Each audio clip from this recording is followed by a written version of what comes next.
else is extra. Everything else is fruit. Everything else is bonus. And it's those everything else, isn't it, that often causes us the most stress. Yeah. The family, the friends, the job, the money, the everything. That's what causes us the most stress. That's all extra. That's all peripheral. Is there anything wrong with loving your family? No, of course not.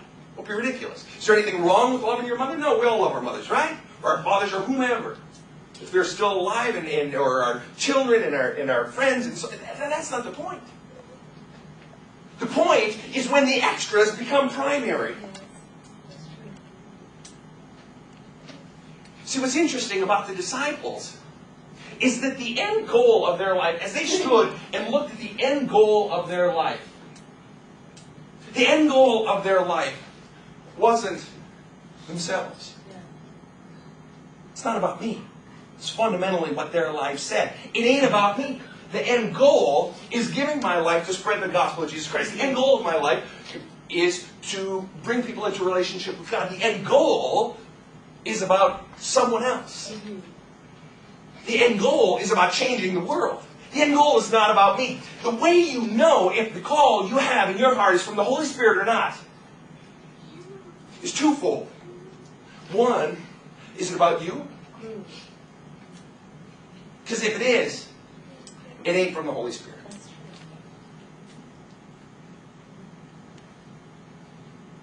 If the end goal is about you, it ain't from the Holy Spirit. The journey in getting there, the journey in accomplishing that goal, oh, you'll know plenty of joy. You don't think the disciples knew joy? You don't think they loved to laugh? We knew, when they're accused, even in today's gospel, we knew that they could imbibe. They were human. They enjoyed the ride, but they worked. And the end goal was not about them. If you're wondering why your life is empty today or only half full today, it's because your end goal is about you and yours.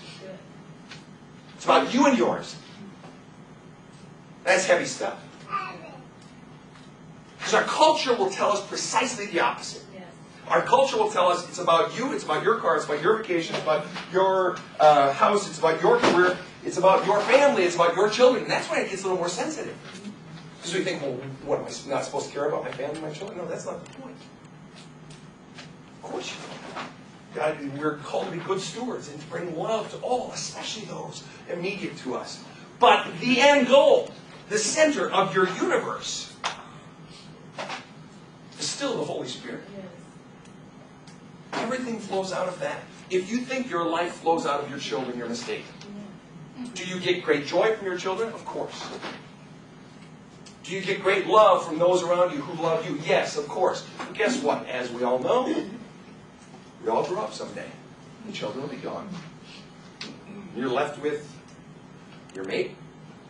You're left with yourself. You're left with this gaping hole in life. And you may have done well with your children, but the bottom line is, it ain't about your children. And it ain't even about you.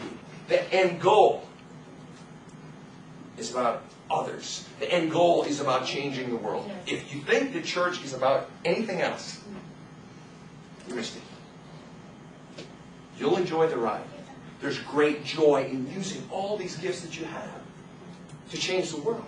To bring the world into relationship with God. There's enormous joy. There's joy like you don't even know. Because all of a sudden you're not wrapped up in the little stuff. The little stuff of life doesn't vex you. Doesn't bring you down quite so badly. Because you know this is the goal. And you're driving towards this goal, and it's okay that some of this little stuff happens. Those 12 men changed the world, folks. Forever changed the face of humanity. 12 guys. We got about 25 people in the room right now. 30. Small, motley group. Good-looking group, I'll tell you that. Y'all wash behind your ears today, that's good. It doesn't take a lot. Because the truth is, it's not even about you. It's about the infusion of the Holy Spirit. It's about the power. It's about the fire that the Holy Spirit brings. That is what it's about. It ain't about you. It doesn't matter how crummy you think you are. How unworthy you think you are. How guilty you feel. It doesn't matter. Trust me, the Holy Spirit can do far more with you than you think the Holy Spirit can do with you. And as long as you are in the center of the universe, you ain't even close to tapping your potential. The single most difficult thing to do in life, and you've all heard me say it before, the single most difficult thing to do in life is to honor the first commandment. What does the first commandment say? I'm the Lord your God, you shall have no other gods before me. The single most difficult, and who is the God we worship the most? Ourselves. I worship me so often more than anybody else, more than God. It's my biggest sin. It's my biggest fail. The single most difficult thing to do in life is to extract myself from the center of the universe. To put God there. To put neighbor there. If your end goal is you, it ain't the Holy Spirit. The Holy Spirit will be with you, and you'll enjoy the ride, and you'll work your tail off. And there will be slings and arrows, and you will suffer, but you will accomplish great things. That's what this is about. This isn't about going to church. It was the 1930s, roughly. Small rural congregation in southern Minnesota, East Chain Lutheran Church. It was the height of the Depression, or just coming off the Depression. I haven't been able to nail down the exact dates, but two women in the congregation, two mothers, roughly in their early to mid-40s, began to pray. Now, they had always been prayers, and particularly in this congregation, this was a motivated, spirit-filled congregation. But these two mothers got together, filled with the Spirit, filled with this crazy notion. They decided that they were going to pray. This was a congregation of roughly 200 people, members. Not necessarily attending every Sunday, but 200 members, roughly.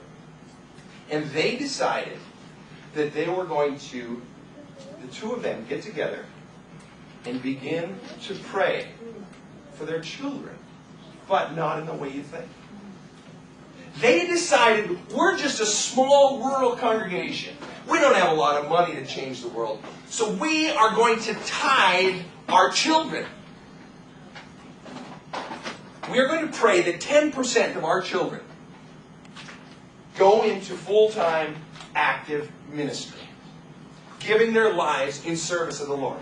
10%. They said, we're going to give our children. We're going to pray. And we're not going to coerce our children. That wasn't what they're saying. But pray that God will put it upon their hearts to go. Be instruments of God's love, but lead as leaders in the church and in the world. There were 200 to 250 members of that church. In one age cohort, in other words, in one group from, say, when they started praying, from, say, age 0 to age 10. One age cohort. So about a 10 to 12 year span of kids. All right? It's a little country church in southern Minnesota. Cliff Kittleson, Reuben Peterson, Robert Johnson, John Johnson. They produced 4 pastors. Sanford Soma and Nels Peterson. They produced 2 evangelists. Bernice Larson, 1 parish worker. Vivian Johnson, 1 church musician. Charlotte Johnson, 1 church educator. Ellen Holcomb, director of Vasa Children's Home, a religious children's home. They produced 7 missionaries, 4 pastors' wives, and in addition to them, 1 more pastor who was the pastor of that church. On top of those ministries, they also produced countless nurses, lay church leaders, and many educators.